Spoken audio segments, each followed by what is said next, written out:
Hello, and welcome to Connecting Tucson with Jaime Overturf, broadcasting from the Tucson Business Channel, a division of Mark Bishop Media, situated in the Stewart Title corporate offices on Broadway in Tucson, Arizona.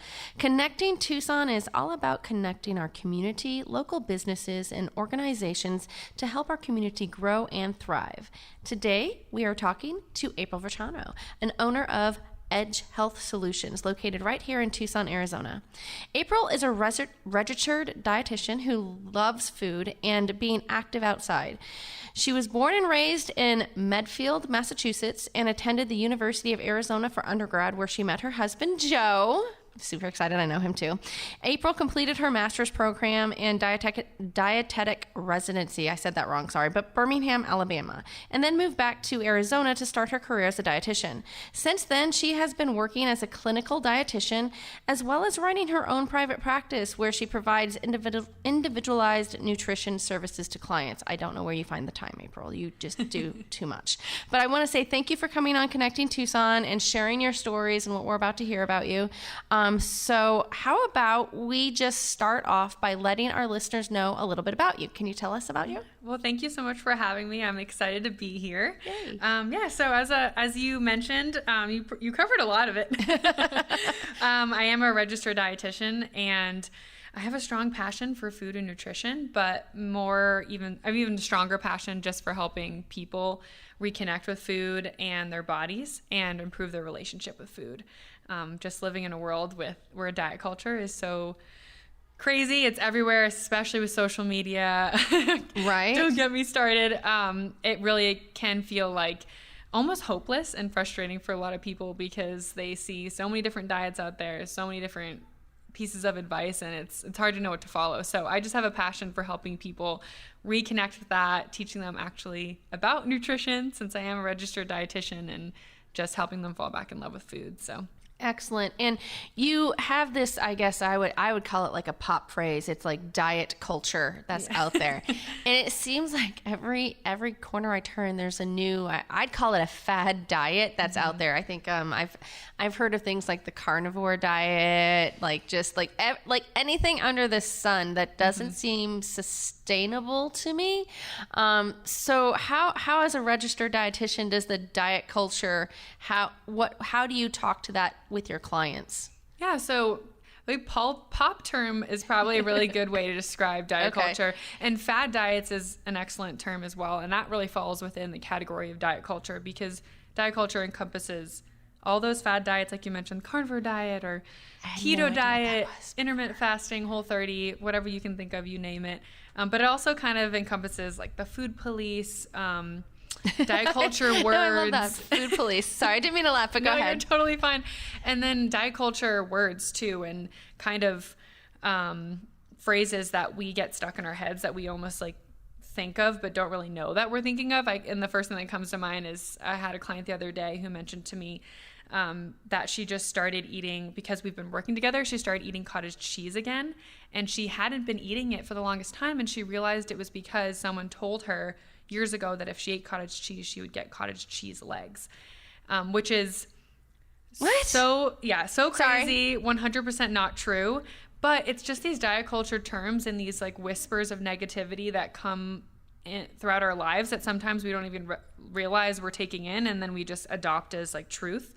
So that's part of diet culture too. But basically how I use that with my clients is basically break that down and show them how a diet culture is terrible. It really breaks down a lot of people. People spend a lot of years yo-yo dieting because of diet culture, because of the crazy negative things that are, being said out there. So I just help kind of break those things down. And that's a perfect example. So I was really proud of her for eating cottage cheese again. Yay! I mean, I would love to eat cottage cheese, but it does not agree with me. I have found that out. It is one of my favorite foods, though, so that's really sad. So sometimes I have to eat it in little small doses because you just love it so much. I know, I'm one of those weirdos that like cottage cheese, but whatever. Oh, me too. I love it. It's so good. You can do it with sweet, or you could do it with savory. It's pretty much versatile, and I love it.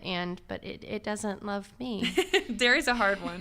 I like to put cottage cheese in my smoothies, which everyone kind of... Wait, what? And that's the exact reaction I get from everybody when I say that. It sounds weird, but just bear with me. Okay, I'm going to have to hear this out. Go ahead. It just makes the smoothie just richer and creamier. And then from a nutrition standpoint, it adds more protein and healthy fat. Well, I guess it is kind of a milk product. Yeah, you have to give it a good blend for sure. But it just makes it richer and creamier. The same reason why you might put milk in your smoothie. Which I don't anyways, because then I'd have a bad day. If dairy does settle with you, then it's fun. Yeah. It's not for everybody, but it's fun. No, but I would love to have that. I have got to settle with like the almond milks and like the oat milks of the world. Sniff. Anywho. So what got you interested into nutrition and specifically, I guess, the health and wellness sector? So I actually didn't know what I wanted to do with my life for a really long time. My whole life I was always a big foodie. Basically, I've seen that term a lot. I don't know if you've heard of foodie. But yeah, I'm a foodie. Okay, I consider myself a foodie. I'm a foodie snob. So yes, go ahead. I'm gonna always promote being a taste bud snob. Yes.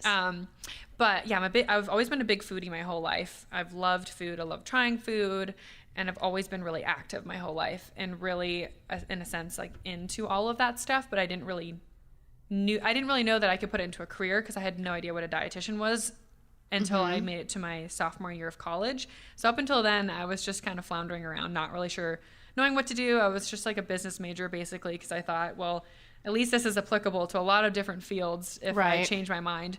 And my whole life, I never thought I would want to do anything related to science. I hated science in high school. I was like, no, this is not for me. But long story short, I ended up stumbling upon the major at U of A, and it was one of those like light bulb moments. And I was like, this is for me. Like, I'm meant to be a dietitian, and the rest is history. And I just knew that because of all these passions I have, I just wanted to help people be able to fall in love with food and enjoy it as much as I did too. Oh, well, that's wonderful. It's always nice when you fall into a position that you actually like, but also can help you monetarily, I guess is the way to look at it. So tell us about Edge Health Solutions and your goal for the business. So Edge Health Solutions is my private practice. Okay. And through Edge Health Solutions, I do a number of things. I do one-on-one nutrition counseling. So that's where I work with a person, just them and myself. I'm working on their individual nutrition goals. I also do group coaching too, so that would be a small group of people. It's a little more of a hands-off approach, but it's good for people who maybe don't need that specific individualized attention but do need some structure and guidance. And then I also work with businesses too, so I do nutrition talks and I give other helpful nutrition information based on what they need for their employees or their clients. So that's what I do right now with Edge Health Solutions. I would love to in the future, develop it even further, maybe create some recipe books or courses and things like that, maybe self-paced courses, which I think would be good for that niche of people who also maybe don't need that specific individualized help, but love the self-paced life. So we may see a book coming out soon? Possibly. Nice. Okay. So you mentioned that you do both group and individual. What would you say to someone who is thinking about a group approach but maybe needs that individualized? How do you separate those two, I guess, is what I'm asking. Like decide if someone needs someone needs more of like one or the other. How does that come about? What's that conversation look like, and what would you tell as the person who thinks that they might need like the group, but hey, maybe we should do more of a one-on-one? Like, how do you separate that out? Yeah, so every person before I work with them gets a 30-minute discovery call with me. It's completely free. And I really, of course, if someone came to me and said, I want to work with you, and that's the beginning and the end of everything, I certainly wouldn't turn them down. But I really actually encourage this because I think being a dietitian, it's such a personal relationship that I have with someone. And I not only want to see if they're in the right mindset to start making changes, because that's incredibly important. I want them to be able to interview me and for me to be the right dietitian for them, because that's how they're going to be the most successful. So usually that conversation, whether group or individual, happens within that discovery call. And basically I've never had anyone want one or the other when I felt like they needed the other one, essentially, because usually the conversation's kind of guided in that direction. We talk about their goals, their why, their driving forces, what they want out of the program. And then I run through the different offerings, and most of the time people really know and they pinpoint what they want. I would say if someone maybe said they wanted group and I felt like they need more individual, I'd probably, I'm very open and honest. transparent in that regard, I would probably just encourage them. But if they felt like group was for them, then I certainly wouldn't, I'd rather them get, I'd rather help them in some way if that's truly how they feel. And most people, especially if they're in the right mindset to make change, they know themselves best. That they know themselves better than anyone. So if they feel like one over the other is better for them because that's how they operate better, then usually their decision is the best decision. Excellent. Okay. So you mentioned that you have to be in the correct mindset. And I will agree with you because I think people say that they want to make these changes, but they're not there yet. I don't know how else to better say that. So how do you know when someone's in the correct mindset versus when someone's not? And how do you maybe gently nudge them to getting to that correct mindset so they know, so they see the results, because that's obviously what they're hiring you for? Yeah, that's a really great question. So I'm not going to be able to really give a straight answer because I feel like it's one of those things that I really discover in that discovery call just by having conversation with them and based on different words or things that they may say. Got it. There are things that people will say like, wow, I really don't think that person's in the right mindset. They're not ready to make changes. And it is so important that they have that right mindset.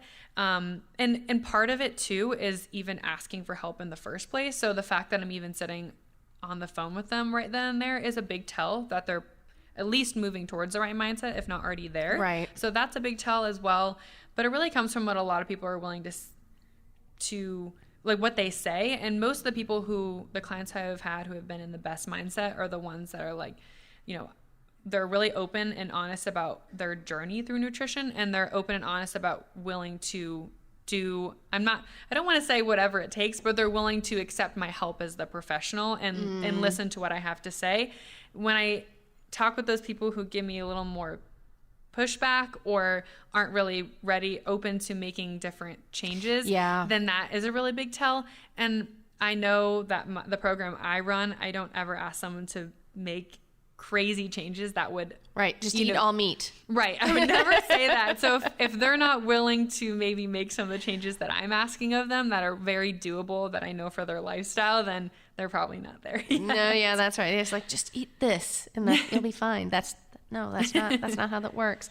So super impressive. What are some of the products and services that Edge Health Solution actually offers?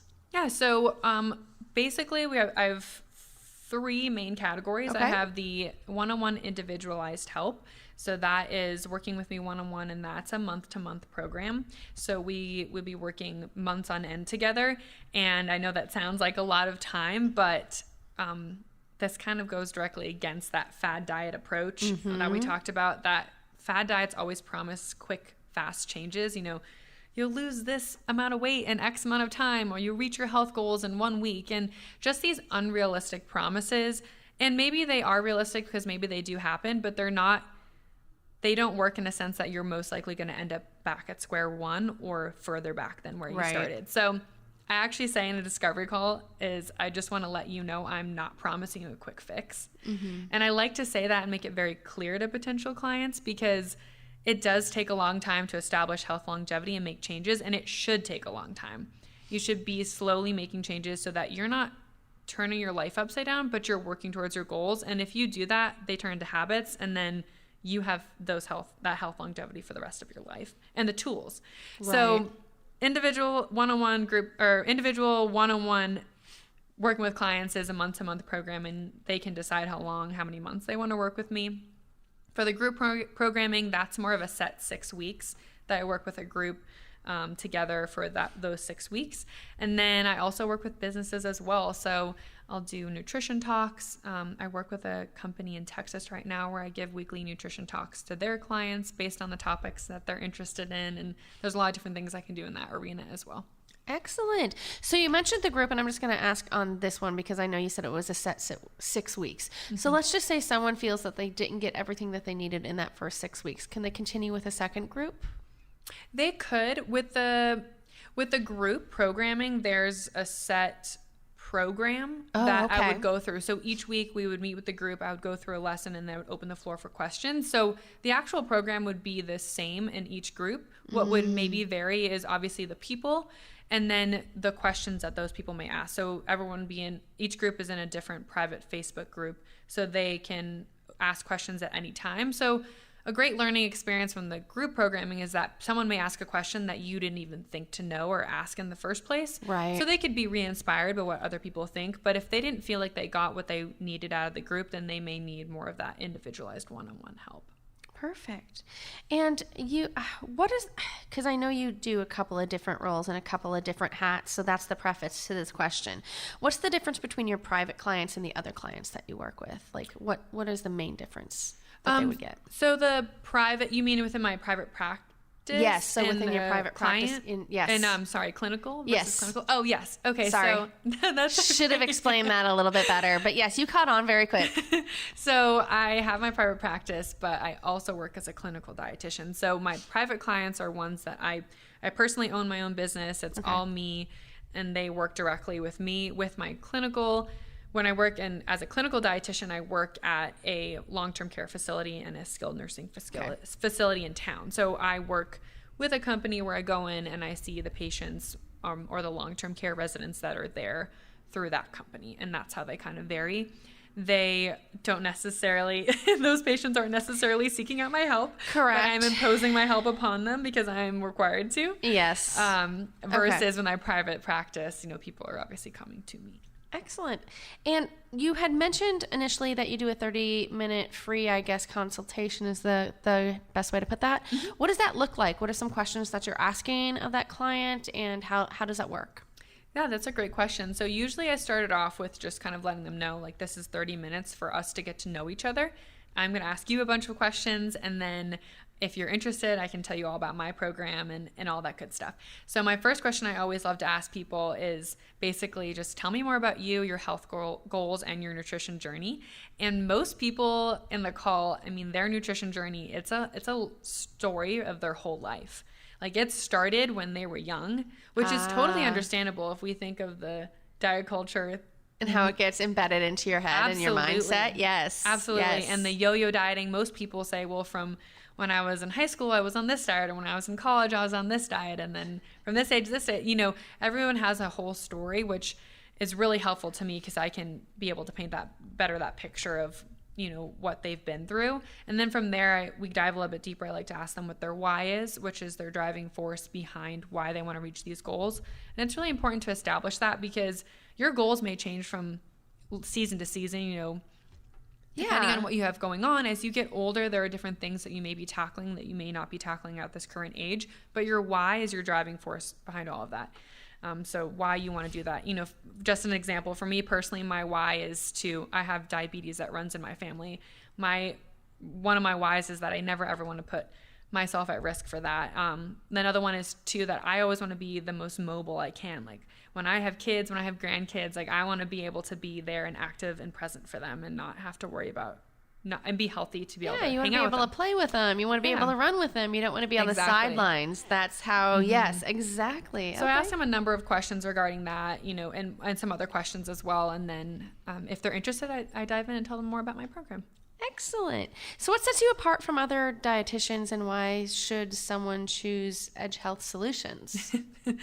Great question. So I feel like, and I really try to make my program kind of two parts. First of all, really based in research and those research studies and those actual proven facts about nutrition. So I'm never selling anybody any type of crazy diets or anything that isn't proven to be healthy through facts or science.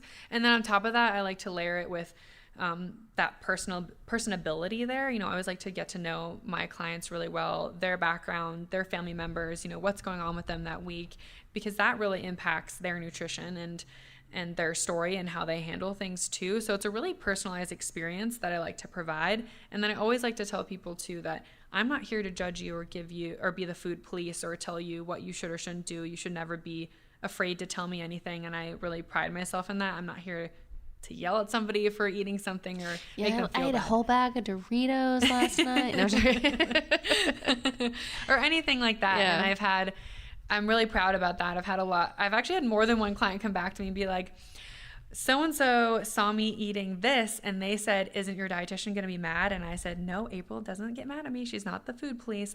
She's not going to get mad at me for that. And I said, exactly. That's wonderful. You know, I'm here to have open dialogue and my goal is to make people feel better about themselves and food. And I'd honestly think that would help reduce, I guess, the stress of the person that's working with you, because then they don't have to feel like they have to conceal something from you in order to, I guess, get your assistance. Do you find that? Yeah, absolutely. And that's the whole point of this. Most of my clients come to me because they do feel a lot of stress or guilt or anxiety around food.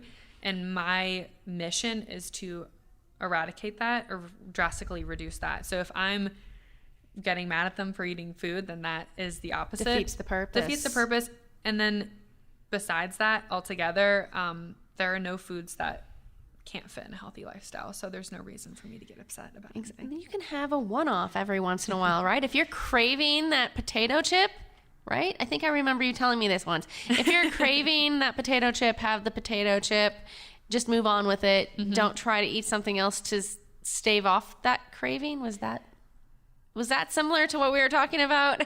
Yeah, absolutely. You remembered correctly. So okay, yes. I always say, and my clients will tell you this, my favorite line is to lean into your cravings, because we have cravings for a reason and they're not bad, you know. And if you are craving something, what often happens with diet culture is we're told that the food we're craving is bad. So therefore, if we eat it, we are bad. And then people feel guilty. So they end up restricting themselves from it, and then they end up overeating it later on down the road and feeling stuffed and guilty and stressed because they're told they're not supposed to eat this and they should feel bad, when in the first place I just encourage them, if you're craving those potato chips, just have them and move on. You know, it's not a big deal. Yeah, not a big deal. And then you won't eat the whole bag of and most Doritos.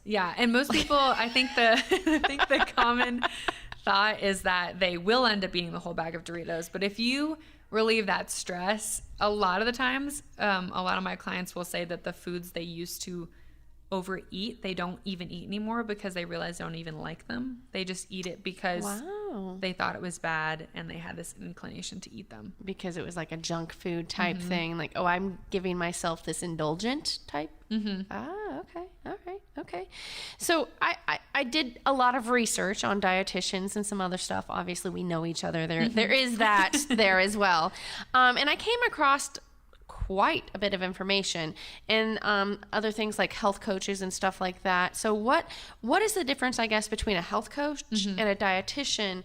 And like, when would you tell someone to reach out to one and the other, or vice versa?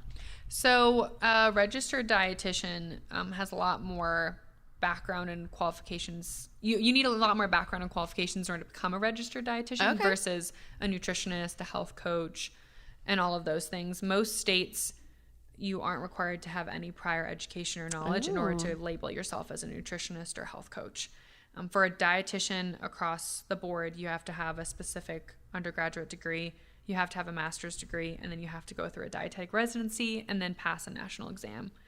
And so dietitians are the ones that are allowed to work in clinical settings. So I used to work in an acute care hospital, run tube feedings, run parenteral nutrition, which is feeding through the vein, monitor supplements, labs, and things like that. A nutritionist, health coach isn't permitted to do that because they don't have the educational background.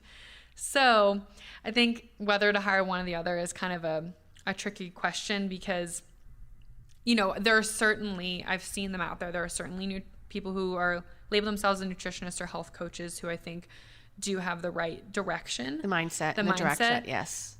But I do encourage a dietitian because we are already more qualified and have the educational background. Exactly. One of the things I do see a lot of times with nutritionists or health coaches is that they do work in more of the medical nutrition therapy realm, which is more of like diabetes treatment or prescribing calories, protein, and carbohydrates and things like that, which they're not allowed to do. Dietitians are the only ones, or doctors are allowed to do that. And I'll be honest, I've seen a lot of these, how do I put it, like the health coaches or those teams, they're a part of another set where like it's a company that's hired them to do something to sell their products. Does that make sense? And it's not necessarily your approach where you're trying to do more of a food approach, where they're trying to do more of a like suppression or like, I don't know. Am I saying that right? I think I see what you're saying. And I've seen a lot of nutritionists and health coaches working in that realm as well. I think there's a lot of it out there, and it's hard to navigate. It is. And I'm trying to, I get called a nutritionist a lot because I think But you're not. You're a registered dietitian. No. But a lot of people and there's don't a know difference. The difference. Oh, yeah. And that's what's like. So the difference, I mean, you've gone through all of the training. You've got the degrees. You're doing everything that's out there.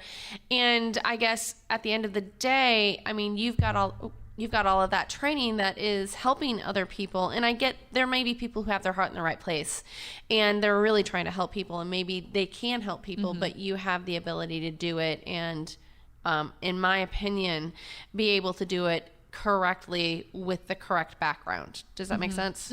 Yeah, absolutely. Excellent. So, anywho, if you are just tuning in, you're listening to Connecting Tucson with Jaime, where we focus on connecting our community, local businesses, and organizations to help our community grow and thrive. As your local insurance professional for all of your insurance needs, I know how important it is to make a new and lasting connection in your own community. You never know how a connection is going to create a spark or pull you in a unique direction. If you're a small business owner or involved in a community project and you would like to be featured on the show, please feel free to give me a call. All of my information is on the Tucson Business Channel. Just click on Connecting Tucson with Jaime. I would love to hear from you. Right now, we are talking with Registered Dietitian April Vetrano, owner of Edge Health Solutions, and I'll be honest, I had to admit, I was confused on what specifically you did and the qualifications that you had until we had spoken and met and done all of that type of thing. So I know there are a lot of misconceptions out there about dietitians, about health coaches and everything else. What are some misconceptions that you come across about what a registered dietitian does? I think one of the biggest misconceptions is that we're the food police. Is that I'm here to judge whether people are eating or get mad at them or tell them they're bad, and that's definitely not why I'm here. The other really common misconception is that we all think carbs are bad. I love or carbs. that we're gonna carbs. Me too. It's don't tell the other macronutrients, but it's my favorite one. Right. That, and then also that we're gonna sell some type of fad diet or do some type of crazy restriction or anything like that, which is not true. Exactly. So in other words, you talked about carbs, and in this day and age, it just seems like they're like, it doesn't matter what carb it is, it's bad. But there's good carbs out there, and there's like, maybe it's the fad diet in me that I'm thinking, are there bad carbs? That's my question. I have no idea. But at this point, I'm like, wait, can I eat bread? Do I eat bread? Wait, can I have a pasta? Do I need to do the zucchini pasta, or do I need to do the veggie pasta? Wait, there's veggie chips out there. What is going on with this world? And what can I or should I not eat? And I'm sure everyone out there is thinking the same thing. So maybe you don't want to answer that question, but seriously, like, are there good and bad carbs, or are all carbs good, but given a situation where it's at? So that's a question I'm sure some of my people are going to be like, thank you for asking that. So let's see how that answer goes. I'm laughing because you just summed up, I feel like, it perfectly. That's, I'm sure, how a lot of people feel. Like, what the heck do we even listen to? So the bottom line is carbs are good. And there are no good or bad foods. I always like to tell people, first and foremost, all foods have a purpose. So what's the purpose that's serving you? So essentially, and I could talk about all the science behind this, so I'm gonna have to try to do it, because I'm sure my people want they want, like she just said, bread's good, let's go. So I would reframe your mindset away from there are good or bad foods and just say, what's the purpose it's giving me? Basically, there are two different types of carbs. We have complex carbs and simple carbs. Complex carbs you'll see often referred to as things like fiber and stuff like that. Simple carbs are that dangerous word that scares everybody. Simple carbs are sugar. Sugar is not necessarily bad for you. It's just about how you utilize it all. So fiber you'll find more so in whole grains, fruits and vegetables and things like that. But sugar you also find in things like fruit, as well as, the classic things we think of like desserts or whatever. So it's all about how you utilize it. I always encourage that my clients have some type of grain, a whole grain with every single meal. So that could include pasta, rice, bread, tortillas, whatever. It's there. You're hired. Carbs are our body's primary source of energy. We need carbs for a lot of different reasons. Besides just energy, for providing us with adequate micronutrients as well. And also, I think a lot of people, when they say carbs, they only really think of just grains. When people say carbs, like what I just said, bread, pastas, what do I do? Exactly. But it also encompasses a lot of things. There are carbs in fruits and vegetables. There are carbs in dairy products. There are carbs in a lot of different things. We need carbs. We need energy, and we shouldn't feel guilty about that. Excellent. I think you have just made a lot of people happy. So what does your ideal client look like? I would say my ideal client, honestly, is someone who's just very motivated and in the right mindset to make those changes. And beyond that, that's all really I need in a client, to be honest, someone who's in the right mindset, because I can talk to somebody and tell them blue in the face and give them all the tools and all the information. But at the end of the day, like, I'm not there forcing them to take on the goal that I've set for them that week. They have to do that themselves. So if they're not in the right mindset to do that and do that work, then they're not going to be able to make the changes that they need. That's a good word you just said, goal. Is that a goal that you set for a client, or do you encourage your client to set a goal for themselves and try to reach that? That's a really good question. So I use what we call motivational interviewing. So it ends up being a little bit of both. So during my sessions with clients, we talk a lot. We'll talk about any wins or struggles they had the past week, where their mental state is at that point. And we talk through a lot of different things, as well as go through any like lessons that we may go through that day. And then at the end, I basically kind of encourage them to come up with their goals by themselves and say, you know, what have we worked on today that you feel like you're excited about, that you want to continue to work on, whatever. And then if there's anything in particular that I really feel like I think would be helpful for them to work on that they maybe haven't pinpointed themselves, then I'll point it out. But excellent. I kind of try to direct. You can't see us, but we're like moving our hands right now. Direct them to where they should go and hopefully get that aha moment themselves is basically. And I know you do work with businesses. So specifically with businesses, I know you go out and you talk to them about certain things. Do businesses contact you about, how do they contact you with, is it just, hey, I want my team to be healthier, or we need to lose weight as a motivational people? How does that come about? How does a business contact you, and why would they contact you? Mostly I am contacted for giving nutrition talks. Okay. Is usually what it ends up being, just for employees or even clients, and that sort of a thing. So, and the topics kind of range. Sometimes people will have a topic in mind that they already want me to talk about, or they kind of say, you know, is there any, what do you want to talk about? And then I kind of give them some ideas. So it just depends on the business and what they're interested in. There are some people who are very specific about what they want, other people who just aren't really sure and they want me to take the reins. Got it. So what are some of the topics that you've talked about with businesses before? That's a great question. Everything under the sun. I've given talks about alcohol. I've given talks about just general nutrition 101, intuitive eating. Now that you asked me, it's one of those things. I've given talks about literally everything. Oh, I've given talks just about carbs, just about protein, just about fat. About micronutrients, about hydration, about just literally anything you can think of. Excellent. Yeah. And how long do your talks usually last when you do it for a business? It depends on how long that they ask me for, but usually it ends up being, the talk is about 20 to 30 minutes, and then there's about 20 to 30 minutes of question. So about an hour total to maybe 90 minutes? Mm-hmm. Okay, perfect. Depending on how talkative the audience is and how many questions they ask, which I always encourage, because the question and answer section is my absolute favorite, because people just come up with the best questions. And you're kind of like, oh yeah, I never thought of that before. I really feel like it makes me a better dietitian too, because I'm being asked things, and it makes me think quicker on my feet. Exactly. And I'm going to ask another question about a business, because I do have a lot of business listeners that are on here. So when someone hires you to do these talks, and let's just say, how is that service rendered? Is it per visit, or is it by the hour? How does that work? Yeah, so it's by the hour, basically, how long they want to have me come on for. Perfect. So if I'm talking for an hour or longer than an hour, it just depends. Excellent. Okay. So let's see here. We've already answered that one. So do your clients have their option? I think we already discussed this one, but your clients do have the option to choose their format and what their consultation looks like. Either they can choose to do I guess for lack of a better word, they can choose to do that group or they can choose to do the individual, but you would try to maybe motivate them to go to the one that you think would work best for them?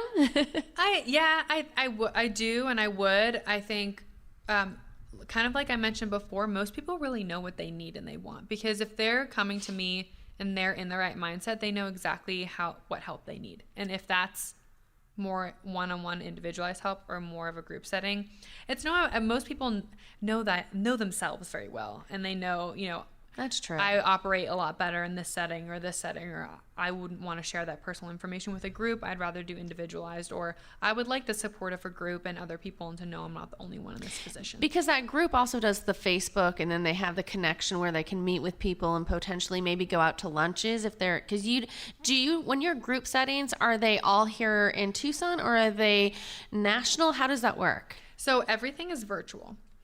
So certainly if people were in the same location, they could absolutely connect if they wanted to, but everything is virtual. So I do everything via an app a website called Practice Better, which is basically a HIPAA compliant platform for healthcare professionals. And I like to use that, and I write my notes in there. I conduct my video sessions through there and everything, just because it is HIPAA compliant and I want to protect my clients' information. So everything's through there. So once a week for the group format, we would do a video chat through there, do an educational session, question and answer. And then throughout the week, they'll answer prompts and ask questions through the Facebook group, so they can kind of connect and socialize that way. And then the video chats would happen over that Practice Better platform for individualized clients as well. Great. So what if someone wants to meet with you like face-to-face if they're here in Tucson? Is that something that you offer as well? Not at this time, no. Okay, perfect. And then, so as far unless as... it's a business or like obviously a business, because you're going to have to go there. That's there. Would you ever do a virtual business if somebody needed you like in South Carolina? Is that something that you... Okay. I've done that before. Okay, perfect. As far as the group setting goes, you said that you do like your web ones once a week. If someone from the group wants to maybe talk with you one-off on a specific question that was posed or something, is that something that you would assist with, or how does that work? It kind of depends on, I guess, what direction you were going with that question. If it's a specific question they have, then I would encourage them to put it in the Facebook group, because that's kind of the whole point of the group, is for everyone to put their questions and concerns there so everyone can learn and be encouraged by each other. So if they have a question, kind of like I said before, maybe there's another group member who never even thought to ask that question, but it was really helpful for them to see, and that sort of a thing, or someone can post their wins or struggles and the whole group can encourage them.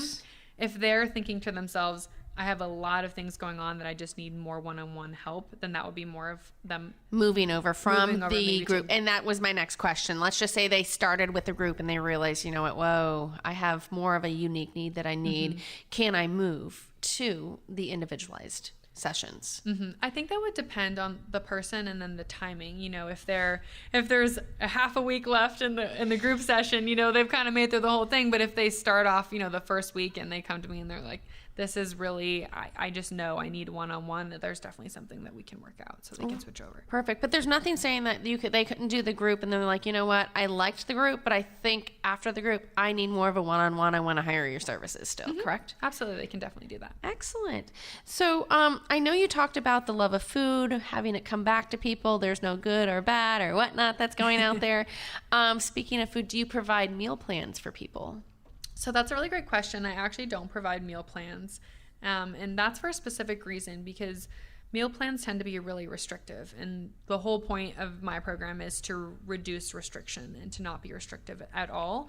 And meal plans tend to, it tells you have to eat this meal at this time, or not necessarily this time, but this meal at this day. And it's not really conducive to everyday life. I can't really even tell you a day where I've actually gone home and eaten what I was in my head planning on eating.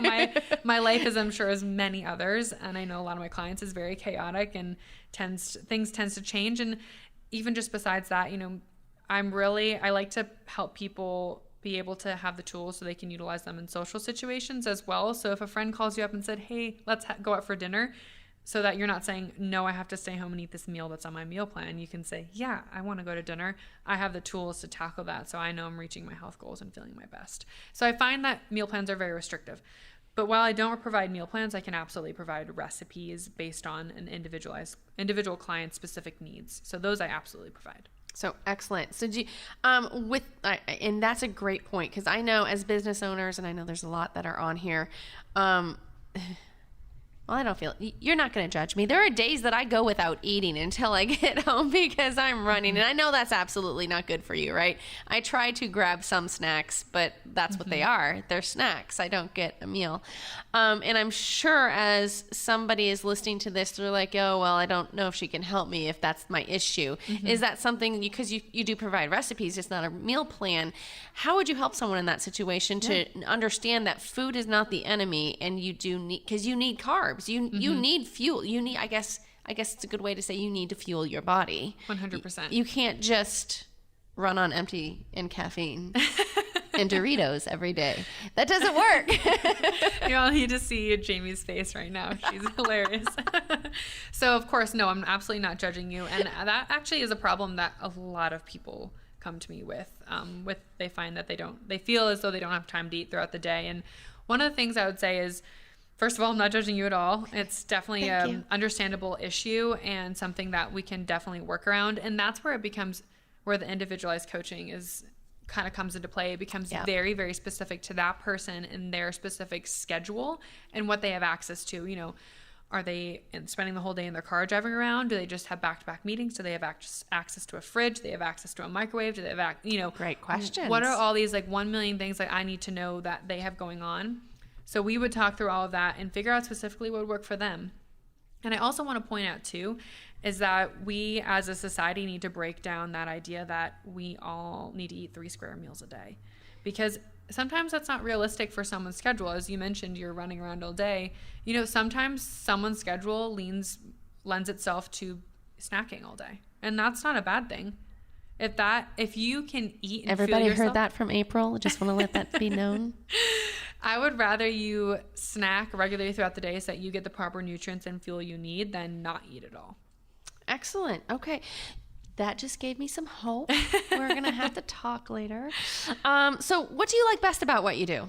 Oh, I always think about, oh gosh, I just got goosebumps thinking about that because I saw that. My favorite part is the one-on-one individualized coaching, because I really get to know somebody and get to help change their life. And I don't mean to say that to make myself sound like this more than I am, I guess, but it's the best feeling in the world when I meet with a client and they're like, wow, I just feel so free. I don't feel stressed. I don't feel guilty. I have a great relationship with food now. I just never imagined myself being here, and just really changing that perspective for them and just feeling that what we call food freedom. So that freedom of not caring and not having that stress or guilt anymore, that feeling is so amazing. And I always think about that saying, if you do what you love, you won't work a day in your life, which I think, should be taken to some degree with a grain of salt. But I will say, if I have had a long day at my clinical job and I come home and I have a meeting with a client from my private practice, I come out of that meeting with much more energy than I went into it with, because I enjoy it so much. Oh, that's wonderful. And I know you do like the one-on-one. So if you can share it without any names, what would you say is one of your most proudest success stories that you've had, or something that you've been most proud of somebody being able to accomplish? Ooh, that's a good question, because I feel like I'm like a proud parent of all. Proud mama? You're a proud mama.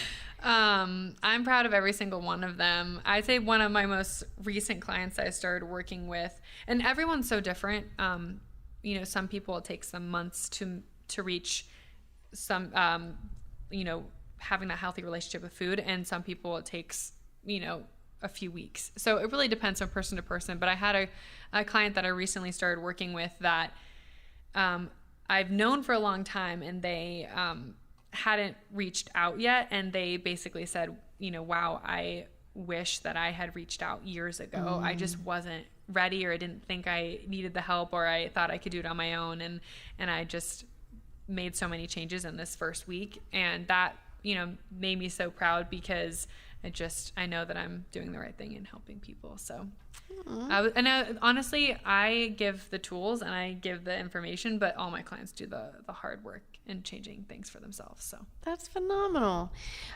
So And I know everybody's journey is different. Don't get me wrong. You just said that someone can have it within like a few weeks to maybe a few months. But on average, with people working with you, how long do you find someone finding that relationship with food to become that balance? Is it like 6 months, 9 months, 2 months? Like, what did you find your average at?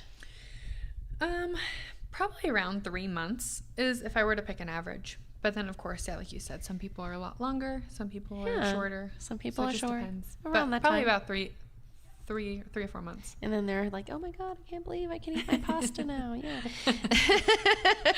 I know. I'm gonna just like bludgeon that one to death. I'm just saying. So, what are some challenges your business is facing right now? Ooh, I think probably the biggest challenge is fighting all the crazy nonsense I see on social media. There's just too much to even start with that one, but go ahead. Yeah, or even the internet. I just right. see, and I think the problem is, and this is to no fault of the general population, you know, we aren't really given very proper nutrition education. A lot of people don't even know what a dietitian is. I didn't know what it was until college, and I did some like serious research to figure out what it was. So a lot of people, and understandably, don't really know who to rely on. So they end up relying on a lot of those people who are out there who aren't dietitians, who are serving really false, dangerous nutrition information. So that's probably, you know, if I'm thinking as a whole, the biggest challenge that you're trying to overcome. Challenge, because I'm just because I don't know if I can say this on here, but sex sells. Basically, yes, exactly. You know, these people who aren't very qualified, they'll sell you things like you'll lose this weight in X amount of time, or reach your health goals in 1 week, or lose 20 pounds in 2 weeks. Or they sell you what everyone thinks the what dream you want to is, hear, and what you think that, oh, I don't have to do a ton of work. I'm going to do this, and I'm going to get this goal, and I'm going to look like this. But then the reality sets in. 3 months later, you're back at the same. Right, exactly. So this drives me nuts, because I could go on social media and all over and sell that too, but that's not ethical, and it's not true, and it's not based in science research, and that's not who I am or who my business is. So I don't, obviously, but that part really, I really get mad at those people, because they're hurting a lot of people. And I think they're actually hurting the public in itself when they're trying to do that, because they're not, and those are the people, and there are good people out there that are still trying to do it, but there's also people out there that are in it for, I guess, the almighty dollar is how I would say it. That's probably the cleanest way I can say it. Oh, the diet industry is $1 billion industry. Oh, absolutely. So what are some things that you're doing to maybe help combat what is out there on social media and what these people are, and I'll be honest, you're getting bombarded with it, not just on social media, but on the TV, on the radio, everywhere you go. Honestly, it's the same with alcohol. Like, hey, if you're going to a party, bring a bottle of this. It's like, it's all out there. So it's one of those things like, so how are you combating that? So I guess my approach is, I'm not a very in-your-face person about what I do, unless someone comes up to me directly and asks me my opinion on something. You know, I'm not going to force my opinion on them. But I would say my biggest way to combat that are my current clients, because they come back to me, or my past clients as well, any future clients. I have had almost every single client come back to me and tell me how they have told their friends or family members about positive nutrition information that I've told them, and they've spread the word. So, oh, that's wonderful. Or like my own friends or family members and that sort of a thing. So I think through that venue is probably the biggest way. And then I obviously have social media that I post things, and I hope that people get a chance to see and learn from. Which will be on my website for those of you, so you can go link to her and see what she's talking about. And I'll be honest, there are some people out there that are probably still in that mindset, oh, they're going to be judging, or maybe they just, there's a stigma with maybe asking for assistance. Does that make sense? So they want to do it, but actually taking that leap and doing that. What would you say to my listeners? And I totally understand that that's really difficult. It's hard to ask for help. I think in our nature, we want to, as humans, we want to try to figure it out for ourselves, and we feel like we can do it ourselves. But there's no shame in asking for help. And Most of my clients have said to me, dang, I wish I had asked for help earlier, because it's just improving. It's not just improving your life too, but it's improving the lives of a lot of people around you, because if you are happier, then you have a more positive effect on the other people around you too. Exactly. And if you have the knowledge, you can help spread more positive knowledge versus false information or whatever is out there with everyone that's going on. So first off, April, I just want to thank you so very much for coming on the podcast. I've learned so much, and I'm sure my listeners have too. You can eat pasta, people. Don't worry. Is there anything we haven't covered that maybe you want our listeners to know that we haven't talked about or maybe touched upon? Well, first of all, thank you so much for having me. I've had a lot of fun, and I could talk about nutrition all day long. So this has been really enjoyable for me. I would just say my biggest message is don't be too hard on yourself. Give yourself grace. You're only human. Mm-hmm. I think that's the biggest thing about diet culture. It makes us feel like we need to be perfect all the time, and that there is a perfection that can be reached, and it's just not true. So, don't be so hard on yourself. Give yourself grace and make small, consistent changes for you, something that's realistic for your lifestyle. I love it. And I would like to reiterate, guys, we are not failures. We just don't have the proper tools. And I think in that regards to maybe or mindset to get us to where we need to go. And do not be afraid to ask for help, anyone. So again, thank you for coming on the show. I learned so much today.